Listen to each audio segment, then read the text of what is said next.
Hello दोस्तों, नमस्कार। एक बार फिर से स्वागत है आपके अपने यूट्यूब चैनल देव जी के ट्रिक्स में। तो दोस्तों, हमारे चैनल पर देख सकते हैं कि हाई कोर्ट की तैयारी चल रही है, जहां पर आप देख सकते हैं कि आपको मॉडल पेपर दिया जा रहा है। शाम को 6 बजे यूपी जीके की भी क्लास होती है और रात 8:50 में हिंदी की क्लास होती है। बाकी आपको थ्योरी की क्लास है और आपके देख सकते हैं जो आपके जो प्रैक्टिस सेट है वो सब प्ले लिस्ट में आपको मिल जाएंगे। तो क्रम से हर एक सब्जेक्ट देख भी सकते हैं। करंट अफेयर की क्लास है वो भी आप लोग दे सकते हैं। गुड मॉर्निंग, नमस्कार सभी को। गुड मॉर्निंग सभी को। जय हिंद। गुड मॉर्निंग, नमस्ते। खुश रहिए, ईश्वर सफल बनाए। गुड मॉर्निंग सभी को, नमस्ते। तो चलते हैं, देखते हैं कि आप लोगों की कितनी तैयारी है ना। और कहीं ना कहीं देखा जाए कि आपको हिंदी में कम से कम आपको 22 लगभग आपको सही करना है। वहीं पर जीके में देखा जाए तो आप लोग कम से कम 18-19 क्वेश्चन आपको सही करना है। ये टारगेट आपको लेके चलना है। अगर इतना टारगेट नहीं आता है, इसका मतलब है कि आप लोगों को और अच्छी पढ़ाई की जरूरत है। ठीक है, किताबों का सहारा जरूर लीजिएगा। किताबों को, एक ही किताब को आप 10 बार पढ़ डालिए, ठीक है ना। इसके बाद जो भी टेस्ट पेपर लगाएंगे सब निकलता चला जाएगा, ठीक है ना। चलिए, गुड मॉर्निंग, नमस्ते सभी को, जय हिंद। तो चलिए, पहला क्वेश्चन आपसे दिया गया है और आपसे कह रहा है कि किस वाक्य में कर्मवाच्य नहीं है। कर्मवाच्य नहीं है, वन का ऑप्शन देना है। तो देखो दिया गया है, उससे खाया नहीं गया। इसमें देखिए कहीं ना कहीं आपका आंसर होगा द्वारा शब्द लगा है, इसका मतलब भी हो जाएगा द्वारा लगा, इसका मतलब है कि आपका कर्मवाच्य है। बालक खिलखिलाकर हंस रहा था। दोस्तों ऑप्शन नंबर आपका क्या बनेगा? सी नंबर है। यहाँ पर राइट हो जाएगा। दोस्तों याद रखिए, इसमें कर्मवाच्य नहीं है तो ऑप्शन बनेगा आपका सी नंबर। आगे बढ़िएगा। क्वेश्चन दिया गया है कि किस वाक्य में अकर्मक क्रिया नहीं है। किस वाक्य में अकर्मक क्रिया नहीं है। दूसरे की अगर बात करते हैं तो देखो यहाँ पर देखो, सोना क्या है, ये भी आपके कर्मक है। सुस्त भी अकर्मक क्रिया है। वहीं पर देखा जाए तो आपसे दिया गया है दो छात्र बातें करते हुए जोर जोर से हंस रहे हैं। हंसना भी क्या है? कर्मक क्रिया है। तो कह रहा है कि ऑप्शन सी नंबर की बालक पतंग उड़ा रहा है। तो क्या उड़ा रहा है? तो आप कहेंगे सर पतंग उड़ा रहा है, अर्थात इसमें कर्म आपका मिल गया है। और जब कर्म मिल गया है इसका मतलब ये क्या है? सकर्मक। क्या बन गया? यहाँ पर कर्म है साथ में है तो आप कहेंगे सकर्मक क्रिया आपका आंसर है, बन गया कौन? ऑप्शन आपका सी हो जाएगा। अगला क्वेश्चन दिया गया है, बुरे भाव से की गई जो संधि होती उसे क्या कहते हैं। बुरे भाव से की गई जो आपकी संधि होती है उसे बोलते हैं दुरभिसंधि। क्या बोलते हैं? दुरभिसंधि। मतलब ऑप्शन नंबर आपका ए यहाँ पर है, राइट हो जाएगा। ए नंबर आपका बन जाएगा, ठीक है ना। अगला है, बखूबी में कौन सा समास है। बखूबी में जो समास है वो आपका कौन सा है? तो यहाँ पर खूबी देख सकते हैं, एक मूल शब्द आपका, इसमें जो बा दिया गया है वो आपका क्या है? उपसर्ग है। और जिस समास में उपसर्ग होता है वही प्रधान होता है, और जिसका पहला पद प्रधान हो जाए वही आपका अव्ययी भाव समास होता है। तो ऑप्शन नंबर आपका बनेगा ए नंबर है, राइट हो जाएगा। दोस्तों याद रखिए, जिसका पहला पद प्रधान वो अव्ययी भाव समास है, और जिसका दूसरा पद प्रधान होता है वो आपका तत्पुरुष होता है। द्वंद्व समास के दोनों ही पद क्या होते हैं? प्रधान होते हैं। और कर्मधारय समास में क्या होता है? विशेष विशेषण का भाव होता है। अगला क्वेश्चन 5 है कि निम्नलिखित में से केतु का पर्यायवाची नहीं है। केतु मतलब झंडा होता है, केतु मतलब पताका भी होता है, केतु मतलब निशान भी होता है, लेकिन ग्रह नहीं होता है।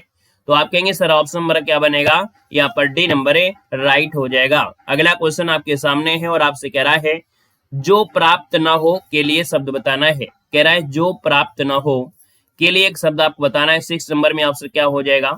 चलिए यहाँ पर जो आप देना है, जो प्राप्त न हो के लिए एक शब्द।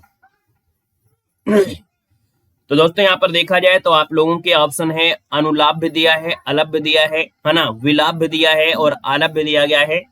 कहीं ना कहीं यहाँ पर जो आपका आंसर आ जाएगा वो आपका क्या हो जाएगा? ऑप्शन बी हो जाएगा, अलभ्य। अलभ्य मतलब जिससे आपको लाभ ना हो या कोई प्राप्त ना हो, तो वही यहाँ पर आंसर क्या हो जाएगा? आपका बी नंबर है, राइट हो जाएगा। दोस्तों याद रखिएगा, अलभ्य कह सकते हैं या अप्राय भी कह सकते हैं, ठीक है ना। क्या बोल सकते हैं? अप्राय भी बोल सकते हैं।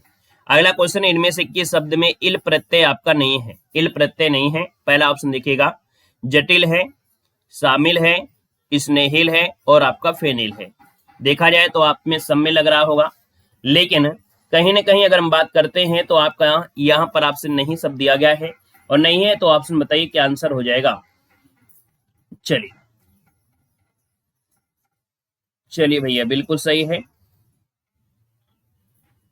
यहाँ पर देखो दिया गया है जटिल। जटिल की अगर हम बात करते हैं तो इसे तोड़ेंगे, जटा धन इल बनेगा, जटा धन इल बनेगा।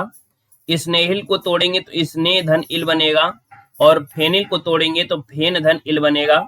लेकिन अगर हम शामिल को तोड़ेंगे तो फिर यहाँ पर शब्द ही क्या हो जाएगा, गलत हो जाएगा, अर्थात अर्थ नहीं निकल पाएगा, टूट नहीं पाएगा, तोड़ेंगे तो फिर अर्थ गड़बड़ा जाएगा। तो इसलिए ऑप्शन क्या हो जाएगा, यहाँ पर आपका बी नंबर ए राइट हो जाएगा। दोस्तों याद रखिएगा। यहाँ पर देखिए अगला क्वेश्चन दिया गया है कि शरीर के लिए जो सही पर्यायवाची है वो आपकी कौन सी है। शरीर के लिए जो पर्यायवाची होता है, शरीर के लिए दिया है तो आप कहेंगे शरीर में देखिए तन दिया है, देह दिया है और गात दिया गया है। बिल्कुल सही आपका जवाब हो जाएगा, क्योंकि यहाँ पर तना होगा नहीं। यहाँ पर देखिए आपसे गरात दिया है, होगा नहीं। यहाँ पर देखो दिया अदेह दिया गया है ना, तो इसलिए ऑप्शन पहला ही राइट हो जाएगा। जिसका जन्म पहले हुआ हो उसको क्या कहते हैं, जिसका जन्म पहले हुआ हो उसके लिए शब्द बताना है। 9 का ऑप्शन हो जाए आपका अग्रज, क्या बोलते हैं, अग्रज बोलते हैं, ऑप्शन सी हो जाएगा, अग्रज हो जाएगा। अनुज मतलब होता है जो छोटा होता है ना। यहाँ पर अगला क्वेश्चन दिया गया, किस शब्द में अ उपसर्ग का प्रयोग हुआ है। अ उपसर्ग दिया है, अवश्य है, अवचन है, अवाप्ति है और आपसे दिया गया है अवधि दिया गया है। क्वेश्चन नंबर आपका 10 है और 10 की अगर बात करते हैं तो देखो अवश्य को हम तोड़ नहीं सकते हैं कि अगर अ को निकालोगे तो फिर स का कोई मतलब नहीं होगा। ऐसे इसमें भी आप करोगे। अगर ऑप्शन सी को तोड़ना है तो आप तोड़ कर देख लीजिएगा। इसको तोड़ेंगे तो निकलेगा अवधन, क्या निकलेगा, अब निकलेगा, अव निकलेगा और इसके बाद निकलेगा क्या, यहाँ पर आप्ति निकलेगा, आप्ति। और आप्ति की बात करते हैं तो कहीं ना कहीं आप कहेंगे ऑप्शन सी वाला राइट हो जाएगा। अगला क्वेश्चन यहाँ पर दिया गया है, निम्नलिखित में से दिया गया है प्रवृत्ति का सही विलोम बताना है। चलिए क्वेश्चन 11 है, प्रवृत्ति दिया है और प्रवृत्ति की बात करते हैं तो प्रवृत्ति का हो जाएगा निवृत्ति। ऑप्शन नंबर आपका डी यहाँ पर राइट हो जाएगा। डी जब नंबर आपका जो आ रहा है बिल्कुल सही हो जाएगा। क्वेश्चन नंबर आपका 12 है कि लौकिक जगत की माया में सभी फंसे हुए हैं।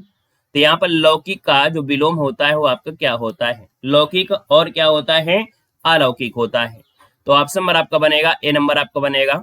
अगला क्वेश्चन 13 है कि शब्द में उपसर्ग और प्रत्यय दोनों का प्रयोग हुआ है। आप बता सकते हो उपसर्ग और प्रत्यय की जो आपका है किसमें है, मिल सकता है कोई ऐसा ऑप्शन। देखो व्यंजित दिया गया है ब्या, और यहाँ पर हो जाएगा देखिए आपका अगर बी वाला तोड़ा जाए व्यथित वाले में, अगर व्यथित वाले तोड़ा जाए तो इसमें से एक शब्द निकलेगा वी, है ना, जो आपका वी निकलेगा ये क्या होगा, वी जो आपका है उपसर्ग निकल आएगा। इसके बाद क्या निकल सकता है, इसमें वी के बाद क्या निकलेगा, अध निकलेगा, क्या निकलेगा, अथ निकलेगा। और अथ निकलेगा तो इसका मूल शब्द आपका हो जाएगा। बचा कौन सा शब्द आपका है, लास्ट में इत आ रहा है, क्या आ रहा है, इत आ रहा है। और जब इत आ रहा है तो इसमें क्या हो गया, इत प्रत्यय हो गया। तो देखिए वी उपसर्ग है और इत प्रत्यय है, मतलब ऑप्शन आपका बी हो जाएगा। अगला है आपसे न्यून शब्द में कौन सी संधि है, न्यून शब्द में कौन सी संधि है, क्वेश्चन आपका 14 है। तो 14 की अगर बात करते हैं तो दोस्तों याद रखिएगा यहाँ पर या के साथ आधा अक्षर है तो आप कहेंगे सर यण संधि आपका आंसर बनेगा, क्या बनेगा, नी धन ऊन, छोटी ई प्लस बड़ा ऊ बराबर यू बनेगा, जो कि यण संधि का रोल होता है। ऑप्शन आपका ये बनेगा। अगला क्वेश्चन 15 है, निम्नलिखित में से कौन सा शब्द है जो वर्तनी के आधार पर सही है, तत्कालिक होता है या तात्कालिक होता है। देखिए यहाँ पर आपका जो आंसर हो जाएगा वो तात्कालिक होता है, तात्कालिक। देखिए यहाँ पर आंसर आपका बड़ा का है और यहाँ पर छोटा का दिया गया था। यहाँ पर देखिए इसमें जो आपका जो दिया गया है वो छोटा का दिया है, इसलिए ये आपका यहाँ से हट जाएगा। तो ऑप्शन आपका बी सही हो जाएगा। अगला क्वेश्चन दिया गया है, मन गणंत का सही सामसिक विग्रह करना है, बताना है मन गणंत का सही सामसिक विग्रह। 16 की अगर बात कर लेते हैं तो आपका आंसर इनमें से क्या हो जाएगा, 16 नंबर। चलिए 16 नंबर आपको देना है। यहाँ पर 16 नंबर जो ऑप्शन है वो आपका राइट क्या हो जाएगा। तो दोस्तों याद रखिएगा मन से गढ़ा, है ना, मन से गढ़ा हुआ जो आपका होता है, मन से गढ़ा, ऑप्शन आपका बी बनेगा। निम्नलिखित में से शुद्ध वाक्य आपको बताना है। सर यहाँ पर 17 नंबर में जो शुद्ध वाक्य है वो आपका कौन सा है। 17 की बात करते हैं तो आपसे दिया गया है भारत कभी ब्रिटेन के अधीन था, अधीन होता है। निरपराध व्यक्ति को दंड, तो देखो निरपराध होता है। बादशाह ने मुक्त हस्त दान किए उसे उसे पैतृक संपत्ति में हिस्सा नहीं मिला। पैतृक शब्द आपका हिस्सा दिया गया है, पैतृक। यहाँ पर देखा जाए तो 17 नंबर की अगर हम बात करते हैं तो ऑप्शन नंबर आप देखिएगा पैतृक सही है कि नहीं सही है। अगर ये सही है तो फिर ऑप्शन डी वाला यहाँ पर हो जाएगा। चलिए बताइएगा, यहाँ पर जो दिया है पैतृक शब्द जो दिया गया है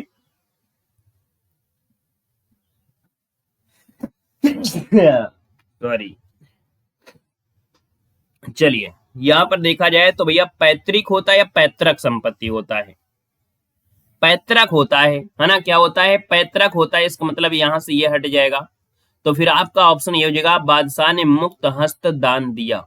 ठीक है भाई, ऑप्शन के अनुसार देखना है तो ऑप्शन के अनुसार आप सी नंबर यहाँ पर लगा दीजिएगा। ठीक है, अगला क्वेश्चन आपको बताना है, आपसे कह रहा है कि किस वाक्य में क्रिया की संभावनावृत्ति का प्रयोग हुआ है। मतलब क्रिया जो आपकी है संभावना में है, यहाँ पर जो आपका आंसर बनेगा वो राइट इनमें से क्या हो सकता है। चलिए भाई, यहाँ पर जवाब दीजिएगा। जितने लोग भी यहाँ पर जुड़े हैं सभी लोग इसमें से जवाब देने का प्रयास करेंगे। चलिए, तो दोस्तों यहाँ पर देख सकते हैं कि आपसे पहला ऑप्शन कह रहा है, यहाँ पर ऑप्शन है पहला लगता है इस बार अच्छी बरसात होगी।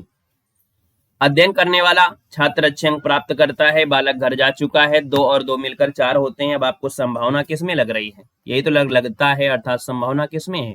ऑप्शन ए हो जाएगा। अगला क्वेश्चन दिया गया है, डिसबर्निंग अथॉरिटी के लिए सही परिभाषित शब्द बताना है। इसका हिंदी जो अर्थ होता है क्या होता है? तो दोस्तों याद रखिए, ये जो कहा जाता है वो किसके लिए कहते हैं? तो आपका ये जो होता है संवितरण प्राधिकारी, संवितरण प्राधिकारी, ऑप्शन बी हो जाएगा। क्वेश्चन नंबर आपका 20 है और आपसे कह रहा है बच्चे बूढ़े किस शब्द युग्म के अंतर्गत आते हैं? दोस्तों यहाँ पर बच्चे और बूढ़े कहीं ना कहीं ये क्या है? विलोम है ना? विलोम है तो ऑप्शन क्या बनेगा? यहाँ पर बी हो जाएगा। अगला है, भाषा की सबसे छोटी इकाई कौन सी होती है? भाषा की सबसे छोटी इकाई जो होती है वो आपकी शब्द होती है, व्यंजन, स्वर या आपका वर्ण, तो आप कहेंगे वर्ण होता है। ऑप्शन नंबर आपका डी यहाँ पर राइट हो जाएगा। और अगला क्वेश्चन यहाँ पर देखो दिया गया है, आपसे गद्यांश दिया गया है। बहुत बड़ा गद्यांश नहीं है लेकिन पढ़ने के प्रयास करते हैं। यहाँ पर बड़े अच्छे अच्छे गद्यांश आपको हाईकोर्ट में देखने को मिलते हैं। एशिया के एक प्रसिद्ध जीव शास्त्री का कहना है कि जिंदगी संघर्ष से भरी हुई है, एक के बाद एक खींच तान लगी रहती है और चैन नहीं मिल पाता, इसलिए जीवन में उन क्षणों की बहुत कीमत है जो जीवन को गुदगुदा दे और खींच तान को तेजी से भुला दे। इस जीवन शास्त्री ने लोगों को एक बड़ा दिलचस्प मशविरा दिया है कि जब तुम अपने किसी मित्र दोस्त से बात करने बैठो तो घड़ी का मुंह दीवार की तरफ कर दो। जब उससे पूछा गया कि बातचीत और घड़ी का क्या संबंध है तो उत्तर मिला कि वह कमबख्त याद दिलाती है कि इतनी देर हो गई है, इतनी देर हो गई है, और इस तरह आनंद जो क्षण है खंडित हो जाता है जो मित्र की बातचीत से मिलता है। मतलब कह सकते हैं इसमें कहा गया है कि जीवन में जो हंसी के पल आते हैं है ना, एक खुशी के पल होते बहुत कम होते हैं। अपनी हर बात खुलकर आप कह सकते हैं, अपने मित्र से ही कह सकते हैं। उस समय भी अगर आप घड़ी देखेंगे इसका मतलब है कि आप हमेशा चिंता में ही रहेंगे, इसलिए ऐसी स्थिति में आप घड़ी को ना देखें और उस समय को क्या करें? अच्छे से काटें। ठीक है ना, वही दिया गया है। तो भैया 22 नंबर आपसे कह रहा है कि जीवन में वे क्षण मूल्यवान है जो कि यहाँ पर देखा जाए जिंदगी की खींच तान को तेजी से भुला देते हैं। ठीक है ना, घड़ी का जो मुंह है दीवार की ओर करने की सलाह जीवन शास्त्री ने क्यों दिया था? यहाँ पर देखिए, संघर्ष का सही ज्ञान नहीं होता है, लेकिन ऑप्शन से देखिए, घड़ी को बार बार देखने से मित्र से बातचीत के आनंद का जो क्षण होता है वो खंडित हो जाता है, मित्रता पूर्ण गपशप में प्रायः आ जाता है। तो दोस्तों यहाँ पर 24 नंबर की बात करते हैं तो देखो गपशप क्या होता है? बोलते हैं आनंद आ रहा है ना, गपशप हो रहा है, आनंद हो रहा है। अगला 25 है कि मित्र से बातचीत करते समय अपनी घड़ी दूर रखो। इसका अर्थ मतलब क्या होता है? तो कह रहे समय जानने के लिए घड़ी मत देखो, है ना। यहाँ पर याद रखिए इसका आंसर आपका नंबर राइट हो जाएगा। ठीक है ना, क्लियर है? तो अच्छा आपका गद्यांश था। और यहाँ पर आते हैं जो कि आपको देखिए, ये आपके इंग्लिश हम आपको पढ़ाते नहीं हैं, आप लोग इंग्लिश के लिए आप कहीं से और पढ़ सकते हैं। बाकी हम पीडीएफ आपको टेलीग्राम पे प्रोवाइड करा देंगे, तो आप उससे भी आप प्राप्त कर सकते हैं और अपने खुद से पढ़ सकते हैं। ठीक है, टेलीग्राम है देव जी के ट्रिक्स। आइएगा, भाग 3 को हम लोग सॉल्व करेंगे जो कि आपके सामान्य ज्ञान का है। और आपसे कह रहा है भारत में सर्वाधिक बोली जाने वाली भाषा कौन सी है? चलिए 51 का ऑप्शन देना है। 51 का ऑप्शन क्या है कि भारत में सर्वाधिक बोली जाने वाली जो भाषा है वो आपकी हिंदी है। क्या है? हिंदी है। और अगर विश्व में पूछ लेता कि विश्व में सबसे ज्यादा क्या बोली जाती है तो आपकी अंग्रेजी बोली जाती है। ठीक है ना। और सेकंड नंबर में आपकी जो चाइना है अर्थात चीनी है या कह सकते हैं मंदारिन, वो आपकी सेकंड है। और विश्व में 3rd नंबर पे आपकी हिंदी आती है। अगला है सत्यमेव जयते, जो लिया गया है वो आपके कहाँ से लिया गया है? तो दोस्तों याद रखिएगा, सत्यमेव जयते जो आपका है मुंडकोपनिषद लिया गया है। ऑप्शन नंबर आपका ये हो जाएगा। अगला क्वेश्चन यहाँ पर दिया गया है, सलारगंज संग्रहालय कहाँ स्थित है? सलारगंज संग्रहालय आपको यूपी जीके में पढ़ने को मिलेगा। 53 की अगर बात करते हैं तो दोस्तों याद रखिए आपके हैदराबाद में है। कह सकते हैं संग्रहालय वाले चैप्टर में आपको पूरे मिलेंगे, यूपी जीके में नहीं है, ये आपका हैदराबाद में है। तो ऑप्शन आपका बी नंबर है राइट हो जाएगा। और ये जो आपका मूसी नदी है उसके तट पर आपका बसा है। अगला है मैकमोहन रेखा है, वो किन दो देशों के बीच आपकी जाती है। 54 की अगर बात कर लेते हैं तो ऑप्शन क्या हो जाएगा, मैकमोहन है ना, ये आपके भारत और चीन के बीच आपकी जाती है। भारत और पाकिस्तान के बीच आपकी कौन सी जाती है, रेड क्लिफ जाती है। वहीं पर देखा जाए तो आपकी पाकिस्तान श्रीलंका कोई संबंध नहीं है, ना ही पाकिस्तान और चाइना संबंध है। यहाँ पर देखो दिया है पेंसिलिन क्या है, तो जो पेंसिलिन लगाई जाती है ना, ये प्राप्त की जाती है कवक से, है ना, जो कि आपकी एंटीबायोटिक दवा होती है। तो ऑप्शन नंबर आपका ये हो जाएगा। अगला है किसे फादर ऑफ इंडियन अर्नेस्ट कहा जाता है, किसे फादर ऑफ इंडियन अर्नेस्ट कहा जाता है। 56 की बात करते हैं तो ऑप्शन नंबर आपका डी हो जाएगा। दोस्तों ये है आपके लोकमान्य तिलक अर्थात बाल गंगाधर तिलक को भारतीय अशांति का जनक कहा जाता है। ठीक है, फादर ऑफ इंडियन अर्नेस्ट मतलब हो गया कि भारतीय अशांति का जनक कहते हैं दोस्तों, याद रखिएगा। यहाँ पर देखिए अगला क्वेश्चन दिया गया है कि अफगानिस्तान की सीमा से लगा एकमात्र के शासित प्रदेश आपका कौन सा है। तो दोस्तों याद रखिए ये आपका लद्दाख है, जो कि आपके अफगानिस्तान के साथ सीमा आपको बनाता है, बिल्कुल थोड़ा सा सीमा बनाता है, सबसे कम सीमा आपकी इसी की है। तो आप कहेंगे सर 57 का ऑप्शन बनेगा आपका डी नंबर है। और अगला क्वेश्चन यहाँ पर दिया गया है, निम्नलिखित में से किस देश ने तमिल भाषा को एक आधिकारिक भाषा का दर्जा दे दिया है। निम्नलिखित में से किस देश ने तमिल भाषा को एक आधिकारिक भाषा का दर्जा दे रखा है। 58 का ऑप्शन क्या बनेगा दोस्तों, ये है आपका सिंगापुर है। दोस्तों याद रखिए भारत के अलावा जैसे कि आपका सिंगापुर है, श्रीलंका है ना, यहाँ भी आपका है, श्रीलंका में भी आपका है। तो याद रखिए इसका ऑप्शन बनेगा ए नंबर है, राइट हो जाएगा। नेक्स्ट क्वेश्चन आपसे दिया गया है और आपसे कह रहा है सर अशोक ने अंतिम युद्ध कौन सा किया था। अशोक ने जो अंतिम युद्ध किया था, ये युद्ध आपका कलिंग का युद्ध था, है ना, जो उनका आखिरी युद्ध था। और यह युद्ध साम्राज्य और कलिंग राज्य के बीच हुआ था, मतलब मौर्य साम्राज्य और कलिंग राजा के बीच लड़ा गया था। तो आप कहेंगे जो आपका कलिंग है वर्तमान में उड़ीसा के जो आपकी भाग है वहां पर है, तो इसलिए ऑप्शन आपका ये हो जाएगा। अगला क्वेश्चन है कुंभी किस राज्य का लोक नृत्य है। ये क्वेश्चन बहुत ही आईएमपी है, इस समय देखा जाए तो ये क्वेश्चन आपका बहुत पूछा जा रहा है, कुंभी। दोस्तों यहाँ पर देखा जाए तो आपका जो आंसर बनेगा 60 नंबर में, वो ऑप्शन क्या बनेगा। तो यहाँ पर देखिए जो आपका दिया गया है तमिलनाडु, है ना, तमिलनाडु और केरल के एरिया में होता है। तो यहाँ पर जो आप कहेंगे सर इसका जो आंसर है वो आपका बनेगा कौन, बी नंबर हो जाएगा। हालांकि जो अब जुड़े हुए राज्य होते हैं तो कौन के आस पड़ोस बड़े राज्यों में भी होते हैं, जैसे आंध्र प्रदेश में कुछ भाग में आपका होता है, लेकिन यहाँ पर जो ऑप्शन आपका तमिलनाडु है वो आपका आंसर हो जाएगा बी नंबर। अगला क्वेश्चन दिया गया है औरंगजेब किस वाद्य यंत्र को बजाने में निपुण थे। 61 नंबर की बात करते हैं तो जो आपका कह सकते हैं वीणा था, है ना, औरंगजेब जो आपका रुद्र वीणा बजाने में निपुण था।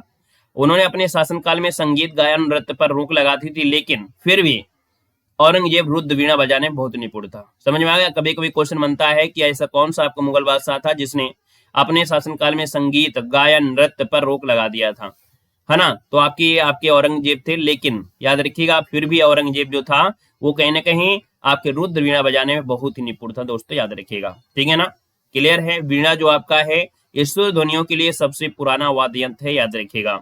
ये जैसे जैसे समय बदलता गया इसके प्रकार में परिवर्तन होता गया। ठीक है, अगला क्वेश्चन दिया गया है कि भारतीय इतिहास में किस युग को स्वर्ण युग के नाम से जाना जाता है।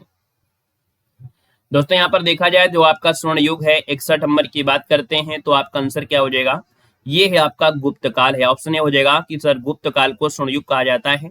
गुप्त काल जो आपका है, गुप्त काल में दोस्तों कला, साहित्य, धर्म, चिकित्सा, विज्ञान, गणित, खगोल सब में उपलब्धि हासिल किया था, है ना। अगला क्वेश्चन यहाँ पर दिया गया है और कह रहा है सर चित्तौड़ में विजय स्तंभ का निर्माण किसने करवाया था। चित्तौड़ में जो आपका विजय स्तंभ है, बताइएगा चित्तौड़ में विजय स्तंभ का निर्माण किसने कराया था। 63 दिया और 63 का ऑप्शन सी बनेगा, राणा कुंभा ने। किसने कराया था, राणा कुंभा जिसको आ रहा है बिल्कुल सही हो जाएगा, ये मेवाड़ के राजा थे, है ना। तो यहाँ पर जिसका आंसर आ रहा है वो आपका सी हो जाएगा। नेक्स्ट क्वेश्चन दिया गया है कि विश्व जनसंख्या दिवस मनाया जाता है। चलिए 64 का ऑप्शन देना है। विश्व जनसंख्या दिवस मनाते हैं हर साल, कब मनाते हैं, 11 जुलाई को मनाते हैं। ऑप्शन नंबर आपका ए जिसका आ रहा है बिल्कुल सही जवाब हो जाएगा। नेक्स्ट क्वेश्चन यहाँ पर आपसे दिया गया है और आपसे यहाँ पर कह रहा है सर निम्न में से किस नदी का उद्गम स्थल अमरकंटक की पहाड़ियों से है। 65 की अगर बात कर लेते हैं तो ऑप्शन नंबर आपका सी हो जाएगा। दोस्तों याद रखिएगा, जो आपकी नर्मदा नदी है ना, अमरकंटक का ऐतिहासिक ये स्थान है, सोन नदी भी आपका है कहीं ना कहीं, है ना, तो इसलिए ऑप्शन नंबर आपका क्या बनेगा, सी नंबर हो जाएगा। अगला क्वेश्चन दिया गया है, माइका क्या है। देखो माइका जिसे हम लोग सरमाइका कहते हैं, यानी हम लोग अब्रक भी कहते हैं। याद रखिए, माइका हम लोग अब्रक भी कहते हैं और ये बहुत उपयोगी खनिज है। ये जो आपका होता है, ये ऊष्मा और विद्युत दोनों को क्या होता है, कुचालक होता है ना। लेकिन जब धूप में रखेंगे तो ये क्या होता है, सुचालक होता है, अर्थात कह सकते हैं धूप में रखेंगे तो हीट हो जाता है।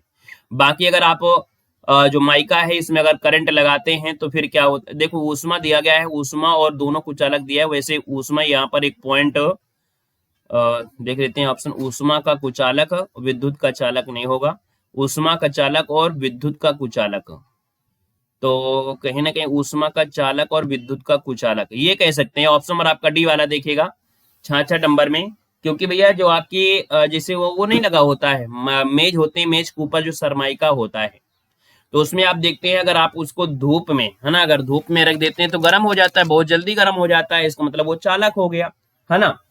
और वहीं पर अगर देखा जाए उसमें अगर आप मेज में अगर करंट लगाएंगे तो लगेगा, नहीं लगेगा, है ना, तो इस हिसाब से वो क्या हो गया, कुचालक हो गया। तो यहाँ पर देखिएगा क्वेश्चन नंबर आपका जो 66 है, 66 नंबर की अगर हम बात कर लेते हैं तो यहाँ पर क्या होगा, यहाँ पर आपका डी वाला आपका ऑप्शन सही हो जाएगा। ठीक है ना, क्लियर हो गया है। और यहाँ पर याद रखिए, जो आपका ये है माइका, है ना, ये अभ्रक का जो प्रयोग होता है वो किस में होता है, चमक लाने में। जैसे आप लोगों की क्रीम होती है ना, जितने भी आपकी क्रीमें होती हैं उनमें भी इसका प्रयोग होता है, क्योंकि जो क्रीम लगाई जाती है कहीं ना कहीं आपके ऊपर के लेयर के जो बबल वगैरह दिखाई देते हैं वो सब बिल्कुल बराबर हो जाते हैं, पुट्टी हो जाते हैं, है ना। तो इसलिए याद रखिए, क्रीमों में जो आपकी चिकनाई लाने के लिए होता है ना, वो आपके इसलिए उसका प्रयोग होता है। क्वेश्चन 67 दिया गया है कि विश्व का सबसे बड़ा फूल कौन सा है। विश्व का सबसे बड़ा फूल होता है कौन सा, तो आप कहेंगे सर ये है आपका रेफलेशिया अर्नोल्डी। यहाँ पर जो आंसर है वो आपका बनेगा बी नंबर। दोस्तों रेफलेशिया अर्नोल्डी जो आपका है ये दुनिया का सबसे बड़ा फूल है। इसे राक्षस फूल भी कहते हैं। क्या बोलते हैं इसको, इसको राक्षस फूल भी कहते हैं। याद रखिए, इसको राक्षस फूल भी कहा जाता है। और ये जो आपका फूल है ना, वो आपके इंडोनेशिया, मलेशिया, थाईलैंड, फिलीपींस ऐसे दक्षिण पूर्वी देशों में आपका पाया जाता है। दोस्तों याद रखिए, और ये इंडोनेशिया का आधिकारिक राज फूल भी है। ठीक है ना, मतलब कितना बड़ा हो सकता है आप समझ सकते हैं। हम आपको बताते हैं, ये फूल जो आपका होता है 3 फीट, समझ रहे हैं, 3 फीट मतलब हो गया कि 1 मीटर तक बड़ा हो जाता है, लगभग 6.8 किलोग्राम तक ये भारी होता है। याद रखिएगा, ठीक है ना, क्लियर है। और इसमें क्लोरोफिल नहीं पाया जाता है, याद रखिएगा। अगला क्वेश्चन दिया गया है 68 नंबर, और आपसे कह रहा है कि तापमान दिखाने के लिए थर्मामीटर में प्रयोग किया जाता है। दोस्तों तापमान होता है, और तापमान में दोस्तों आपका पारा का प्रयोग जाता है, पारा का इस्तेमाल किया जाता है। और पारा एक ऐसी धातु है जो कमरे के तापमान भी तरल अवस्था में रहती है। क्वेश्चन बनता है धातु कौन सी है जो तरल अवस्था में, तो आप कहेंगे सर ये आपकी कौन है, पारा है। याद रखिएगा। अगला क्वेश्चन दिया गया है, आपसे कह रहा है कि मानव में मांसपेशियों की संख्या कितनी है। तो मानव में मांसपेशियों की संख्या जो आपकी होती है, याद रखिएगा 639 होती है। ऑप्शन नंबर आपका ए यहाँ पर है, राइट हो जाएगा। 639 आपका जो उसका ऑप्शन आ रहा है बिल्कुल सही हो जाएगा। अगला क्वेश्चन यहाँ पर दिया गया है, आपसे कह रहा है साबुन क्या है। तो आप कहेंगे सर साबुन देखा जाए सिलिकेट के लवण होते हैं, या भारी फैटी एसिड के सोडियम और पोटेशियम लवण होते हैं। तो यहाँ पर जो आंसर बनेगा वो आपका डी नंबर है, राइट हो जाएगा। और अगला क्वेश्चन यहाँ पर दिया गया है, पीतल या तांबे के बर्तन में दही या खट्टा पदार्थ नहीं रखना चाहिए, क्यों। तो दोस्तों याद रखिएगा, यहां पर जो दिया गया है कि इसमें जो अम्ल होते हैं बर्तनों के साथ प्रक्रिया करके और जहरीले लवण बना देते हैं। इसका मतलब ये है कि अम्ल हो सकते हैं, क्षार हो सकते हैं, अम्ल के साथ अपक्रिया। तो आप कहेंगे सर ऑप्शन ए ये अम्ल होते हैं, अम्ल के साथ अपक्रिया रूप बर्तन में उसमें जहर अर्थात विषैला बना देता है, मतलब ऑप्शन आपका डी हो जाएगा। ए और सी दोनों सही हैं। तो अब याद रखना है कि कोई भी पीतल की वस्तु हो या तांबे की वस्तु हो उसमें दही या खट्टा पदार्थ ना डालें, उससे क्या होता है केमिकल रिएक्शन हो जाता है और वो क्या होता है जहरीला। अब आप समझो कि एक बार में खा लोगे तो जहरीला नहीं होगा, धीरे धीरे प्रक्रिया काम करती हैं। अगर आप हमेशा ऐसा करते हैं तो कुछ समय पश्चात भी आपके अंदर समस्या आ जाएंगी। क्वेश्चन नंबर आपका 72, और आपसे कह रहा है कि हास्य गैस का रासायनिक नाम क्या है। हास्य गैस का रासायनिक नाम क्या होता है? तो हमने कहा था इसका सूत्र होता है N2O, नाइट्रोजन नाइट्रस ऑक्साइड, क्योंकि 2 लगा है तो नाइट्रस ऑक्साइड हो जाएगा, है ना। इसे लाफिंग गैस भी कहते हैं। और यहाँ पर अगला क्वेश्चन दिया गया है कि सबसे बड़ी मानव कोशिका कौन है? सबसे बड़ी मानव कोशिका कौन सी है? तो दोस्तों याद रखिएगा, सबसे बड़ी मानव कोशिका होती है अंडा कोशिका, है ना, जो महिलाओं की होती है, महिलाओं में होता है। अंडाशय जो आपका होता है वो महिलाओं में होता है ना। और शुक्राणु जो होते हैं वो मनुष्य में होते हैं, तो पुरुषों में होते हैं। और सबसे छोटी कोशिका जो मनुष्य का पुरुष का शुक्राणु होते हैं। तो याद रखिए सबसे बड़ी पूछा है तो ये हो जाएगा। वैसे अगर आपसे पूछे कि विश्व में सबसे बड़ी जो आपकी कोशिका वो शुतुरमुर्ग के अंडे की होती है, ठीक है ना। ये जो आपकी महिला अंडाणु या अंड कोशिका कहा जाता है ना, ये होती है कोशिका मानवों में सबसे बड़ी। अगला दिया गया है, वल्केनाइजर में प्राकृतिक रबड़ को किसके साथ गर्म किया जाता है? याद रखिए वल्केनाइजर में प्राकृतिक जो रबड़ है वो किसके साथ गर्म करते हैं? तो दोस्तों याद रखिए सल्फर अर्थात गंधक के साथ, ठीक है ना। तो आपका जो आंसर बनेगा वो आपका सी हो जाएगा, सल्फर या गंधक के साथ करते हैं, ऑप्शन सी हो जाएगा। अगला क्वेश्चन है कि हमारे शरीर को ऊर्जा निम्न में से कौन देता है? हमारे शरीर को जो ऊर्जा देता है वो कौन देता है? तो भैया कार्बोहाइड्रेट और वसा देते हैं, है ना। याद रखिएगा कि हमारे शरीर को जो ऊर्जा मिलती है मुख्य रूप से वो कार्बोहाइड्रेट से होती है। और जो फैट हो जाता है, फैट मतलब वसा से मिलती है। जब वसा खत्म होने लगती है तो प्रोटीन ऊर्जा का स्रोत बन जाता है। तो इसलिए जो ऑप्शन बनेगा वो आपका क्या बनेगा? 80 नंबर आपका राइट हो जाएगा। अच्छा मॉडल पेपर आया है। हिंदी में आप बताइएगा, हिंदी में कितना स्कोर गया एक बार जल्दी से बताइएगा। हिंदी में स्कोर कितना गया और जीके में कितना स्कोर गया है?